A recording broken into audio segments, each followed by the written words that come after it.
Magandang umaga po. Muli pong yung lingkod, si Chef Roy.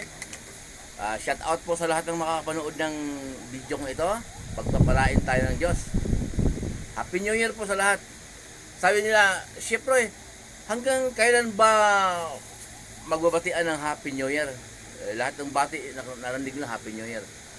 Hanggang matapos po yung January.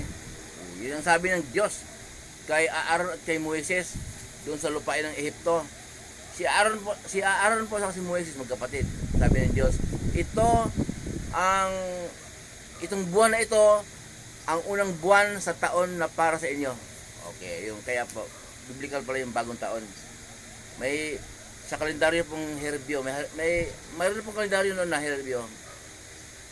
Biblical po yung bagong taon, Happy New Year, magbabatian. Noong pong walang pasok yung lingkod, close kami dito sa Del's Grills and Restaurant. Noong 31 ng December hanggang January 1. Okay. Marami pong napuntahan yung lingkod. Napunta po sa Paumbong sa kapatid ko. Shout out kay Ate Rosie. Gusi, Paumbong, Bulacan. Kaya asawa niya si Kaito. Mga ano yan. Mga mananampalataya yan. Mag-asawa na yan. Ay, sa Malulus po naman, marami ako napasyalang kaibigan. May napasyalan ako, sabi niya, Chef Roy, napanood ko yung post mo na nag-post ko pala ng salita ng Diyos sa Bible. Sabi ko, pagka napanood ba, tinatapos mo? Sabi niya, hindi. Oo, natural lang yan. Pag bold ang pinupost ko, baka tapusin mo, ano? Yan. Patawa kung sinabi. Ganoon talaga yung kadalasan sa tao. Pag salita ng Diyos, nabuboring. Nabuboring. Ang mga skandal, hindi nabuboring. Ulitin pa yan. Sabi niya, alam ko naman na kailangan maglingkod sa Diyos. Alam ko naman na kailangan sumunod tayo sa gusto ng Diyos Ama na makapangyarihan sa lahat. Siyempre, lagi mong pinupost yan. Sa Mateo 17:5. Ang gusto ng Diyos Ama na makapangyarihan sa lahat, sundin ang kanyang anak na ating Panginoong Hesus. Sundin ang kanyang mga turo. Yun ang pakinggan. Saka na, sabi niya. Saka na pagka matanda na. Pag mahina na ngayon ay mayroon pa akong inasikaso na magulo. Ganon. Pero tandaan natin ha, hindi lahat ng pagsisisi tinatanggap ng Diyos. Ganon po. Ang Diyos kasi ay pag-ibig. Hanggang ngayon, mula noon hanggang ngayon, nagpadala ang Diyos ng tao upang maghayag ng kanyang salita. Dahil nais ng Diyos lahat ng tao maligtas. Ngayon, kung pinadalahan ka ng Diyos ng tao na magsalita ng kanyang salita, kung hindi mo pinansin, malaking kasalanan yun. Abuti pa yung mga tao nasa bukid ng araw, lumuluhod sa revolto, ayaw ng Diyos yun, pero walang naghayag sa kanilang salita, may pag-asa silang maligtas. Biblical po yun. Wala kasi nagturo sa kanila. Mabait sila, wala silang nasagasaang tao. Wala naman silang inargabyado, pero sumasamba sa revolto. Ayaw ng Diyos man noon, pero nung mga panahon na yon, wala pang nagturo sa kanila, may pag-asang maligtas. Pero ngayon, may naghayag ng salita ng Diyos at hindi yung pinansin. Pakinggan mo natin. Basahin ko sa Kawikaan 1. Kawikaan po 1, umpisahan ko sa 24. Pakinggan po ninyo. 24 po. 1:24 ng Kawikaan. Patuloy ngang ito mga panawagan ko sa inyo, ngunit hindi ninyo pansin pati mga saway ko. Yan, sabi ng Diyos yan ha. Ano ba saway niya? Baha, bagyo, lindol, pagputong ng bulkan, biblical po yun. Galit po ng Diyos yun. So, galit na ng Diyos, patuloy pa rin tayo sa ating pagkakasala. Yun ang ibig sabihin nito. Sa 25 po, winalang bahala ninyo ang aking mga payo. Ayaw ninyong bigyang pansin. Paalala ko sa inyo. Ayun yon. Yung mga nakakarinig ng salita ng Diyos na hindi mo pinansin. Yung salita na yan, ay pag nakatalikod, tinatawanan na pa. May tuyo yun eh. Pero ayaw nyo suriin eh. Ayaw natin suriin. Kasi suriin muna natin. O sa 26, dahil dito kayo'y aking tatawanan kapag kayo'y napahamak, nasadlak sa kaguluhan. O yun.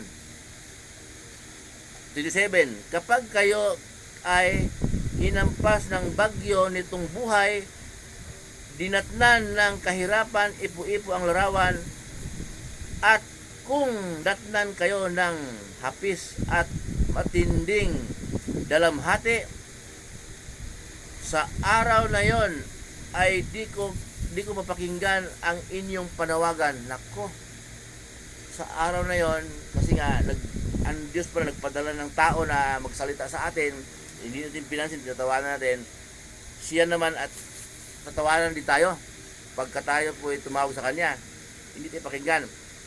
At tuloy ko po, hahanapin ninyo ako, ngunit hindi masusumpungan. Nako, sa 29 po, sapagkat itong karunungan ay di ninyo pinahalagahan. Ayan, yun po palang isa ko po, ha, yung pagsisisi, hindi lahat ay tinanggap ng Diyos. Pag tayo po ay nakakarinig ng salita ng Diyos, ang Diyos po ang nag-arrange, nag-design. Hindi po yung nagkataon. Ang Diyos po yung nagpadala sa inyo. Eh, pag hindi natin pinansin, yun ang mangyayari. Biblikal po pa yun, ha. Tandaan po natin, Kawikaan 1:24 hanggang 28 po. Yan po. Pag ang Diyos ay nagpadala ng tao dyan sa lugar niyan na maghayag ng kanyang salita, gaya ng sinasabi ng lingkod na may verse naman akong binanggit, huwag niyo hatulan ang mga salita ng Diyos na sinasabi ko. Pwede niyo hatulan, gago ako, may toyo, ay madaling mairita. Kasi nga ang Diyos kasi pagka namili ng maghayag ng kanyang salita, eh kahit yung mga si Pablo, mamamatay tao yon eh. Si Jonas, yon, masama din ugali noon, pero patuloy siyang sinusuyo ng Diyos. Siya talagang inutusan niya na dahil ang mensahe ng Diyos doon sa Ninive. Ang Diyos talaga hindi nagbabago. Kung sino magustuhan niya na maghayag ng salita, yun na yun, kahit tatakas ka pa, yun na yun ang kanyang utusan. Kaya hindi po lahat ng pagsisisi ay tinanggap ng Diyos. Bakit po noong nakadipa ng ating Panginoon Yesus sa cross, pinako, di ba po dalawang magnanakaw? Isa sa kaliwa, isa sa kanan.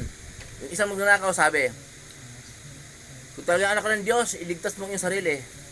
Kinakansyawan si Jesus. Yung isa naman sabi, Panginoon, huwag mo akong kalimutan kapag nandoon ka na, kapag naghahari ka na sa iyong kaharian. Okay? Wala pang 5 segundo, sinabi ni Jesus, ngayon din isinasama na kita. Kasi po wala nang nagturo sa kanila, kasi wala nagturo, kaya sila masama mula nung pinanganak hanggang sa nakadipal na sila din sa cross. Sila ay hatulan ng kamatayan din. Walang nagturo sa kanila, walang narinig. Kaya yung mga walang narinig nung araw sa mga bukid, liblib, may pag-asang maligtas yun kung wala silang iragabi ang tao, kung wala silang inaapakan, ginugulangan, yon. Kahit na sila po hindi mananampalataya, may pag-asa silang maligtas. Biblikal po yun. Pero yung nakakarinig ng salita, tapos binaliwala, ay po, binasa yung lingkod. Muli pong yung lingkod, si Roy. Ingatan kayo ng Diyos, mabuhay po kayo. Sasamahan kayo ng Diyos kahit saan po kayo paroon. Lahat ng trabaho niyo, pinasukan yung trabaho, mga negosyo ayon sa kalooban ng Diyos.